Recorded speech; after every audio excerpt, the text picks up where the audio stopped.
The Kickoff, sponsored by Guerrero and Guerrero, the injury attorney.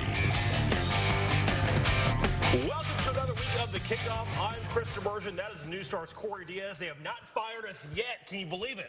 We're not canceled after 1 week. We made it to week one. It is the area's only 30-minute high school and college football show. We're talking everything pigskin.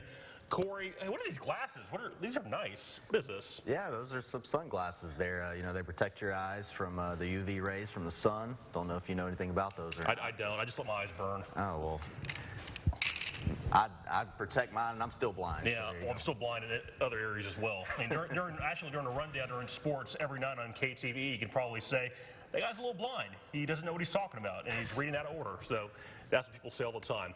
Hey, Corey, the first thing we'll talk about is West Monroe football. As you know, if you recall last week, they were without their starting quarterback, Garrett Common, who was injured with a torn right labrum out indefinitely. But guess who came in to save the day, so to speak? Lane Little. Corey, you were there. What's one thing you really thought about Lane Little as a quarterback? I was really impressed with the way he just managed and operated the offense. The quarterback position in the offense that West Monroe runs, that veer option, it's not really predicated on the quarterback throwing the ball 30 times. It's not a position that they require a lot for a guy to do in that particular position. But, I thought Lane in his first career varsity start handled himself really well. He was able to effectively move the ball with his legs. He only threw the ball 5 times, but completed a couple passes. And, you kind of need that, in the veer option, to kind of keep defenses honest. And, I think, one thing that I spoke with Jerry Arledge with earlier today was, just how the guys around Lane Little feel about him. And the guys around him have all the confidence in the world with him. And a kid making his first varsity start, I mean, that's a big step in the right direction right there, is having the guys around you have confidence in you. And that's really shocked me, Corey, when you told me he threw for only 5 passes, 2 for 5, I think 22 yards to be exact. Didn't have a touchdown, or pair of touchdown runs, one of 13 yards, one of 57 yards. Again, moving his feet, but that's the offense West Monroe runs, and they're still able to win ball games. Now, I caught up with their quarterback coach at the Louisiana Tech game. He told me, he's like, Chris, I don't coach just Garrett Common. I have 3 other quarterbacks I can coach, and they're getting the job done, as they were able to blow out Ridgeway 37-7. Caught up with Jerry Arledge earlier this morning to get his thoughts on Friday night's game. Well, he did exactly what we thought we would get out of Lane Little. He's a very good leader for us. The kids have a lot of confidence in him, and that's very important. And the reason is because he was such an outstanding player for us last year in JV football. Just an extremely tough young man, very competitive, and he's pretty accurate throwing the ball, and that may be the most important attribute for a quarterback. One thing Jerry noted, he actually got a haircut early this morning. He looks sharp. Hey, speaking of looking sharp, West Monroe did over the weekend. They take their show on the road to the Bird Yellow Jackets at the annual Battle of the Border matchup. Hopefully that game won't start at like 1 in the morning, like all the other games seem to do every single year in Shreveport. They're facing Mike Suggs. As you know, Corey, maybe you didn't know, Mike Suggs played at NLU back in the day, was on the 1987 championship team. So Coach Arledge knows Mike Suggs, and the offense he runs very well. They run that kind of Navy-style offense, running the ball. That's all Bird does. They run the football. I don't think I've seen Bird pass the football at all. I caught up with Jerry Arledge, and he talked about facing the Yellow Jackets. Well, they're a little bit different from what most teams are today, and they primarily like to run the football. They, I guess you'd call it a double wing or double slot formation, and they still run the option, which most people now are spreading and throwing the ball. They'll do that some of the time, but knowing Coach Suggs the way I do, he likes to run the football. It'll be fun. Of course, we'll have you covered on Football Friday night at 10 o'clock on KTVE, and the big 11 o'clock show at 11 o'clock, Football Friday Night Extra on Fox 14. Corey, let's talk a little about Neville. It was not pretty, but Neville did go on to defeat Ruston 21-20 last Friday.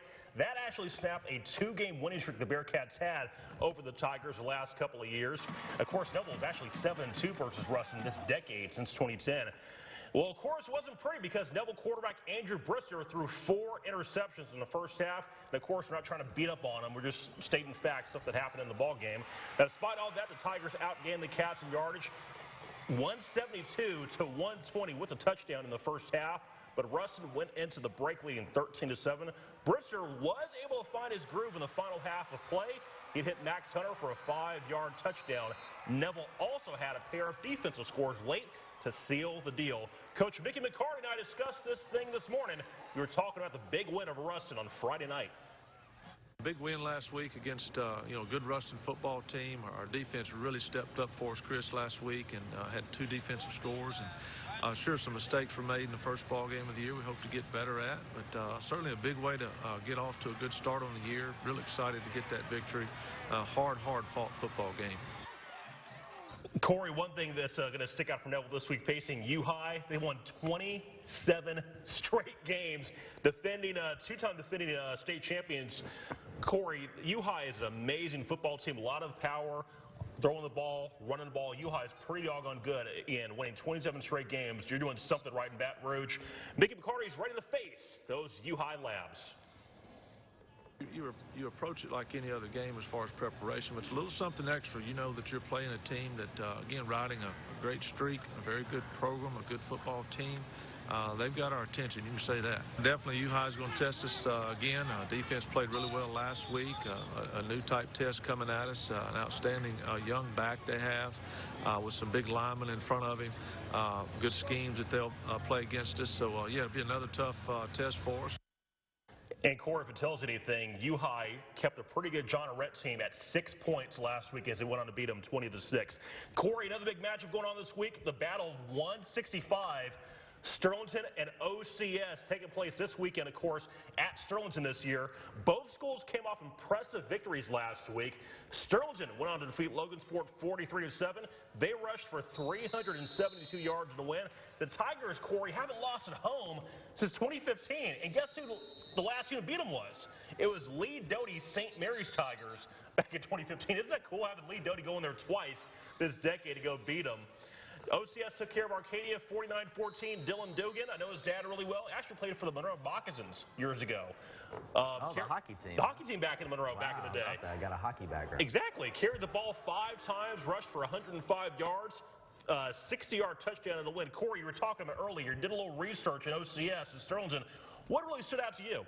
I think it's the offenses on both sides. Both have shown the propensity to not only move the ball very efficiently, but also be able to finish drives with touchdowns. And, I wouldn't be surprised if this is a high-scoring game on Friday night. I'll actually be there to cover this. This will be my first OCS Sterlington game since I've moved into town and started covering sports here. So I'm actually really looking forward to it. Give Corey all the food pregame. You're going to be grilling. Corey's hungry boy like me, so give him all the food since it's his first Sterlington OCS game. Well, I caught up with Coach Stephen Fitzhugh and Lee Doty. Here is what they had to say about the big matchup on Friday night. Their offensive line, I think, is very good this year. They do some things defensively that tend to give us trouble. They do a lot of stemming and those type of things. So he just runs a heck of a program down there. And, we'll, like I said, it's going to be a good game Friday night. Yeah, Sterlington's defense is outstanding. I know Coach Carr came back this year and to hold a very good Logansport football team to just 2 touchdowns. Again, very, very talented defense. They graduated several guys last year, but the guys that they have that stepped in this year, they're not missing a beat. They're guys that are out there. They got good size, good speed. They're playing hard, playing assignment football. I love Coach Stephen Fitzhugh. He starts off every sentence. Well, I tell you. Of course, Coach, we love you. We're not making fun of you. Just stating what's actually true. You always say, I could listen to him talk for 3 straight hours. I love Coach Stephen Fitzhugh. He's my man. Hey, we're talking more high school football. Got a preview of Carroll as well as St. Fred's and Mingham. 2 matchups you don't want to miss. You don't want to miss what's next to the kickoff on Fox 14.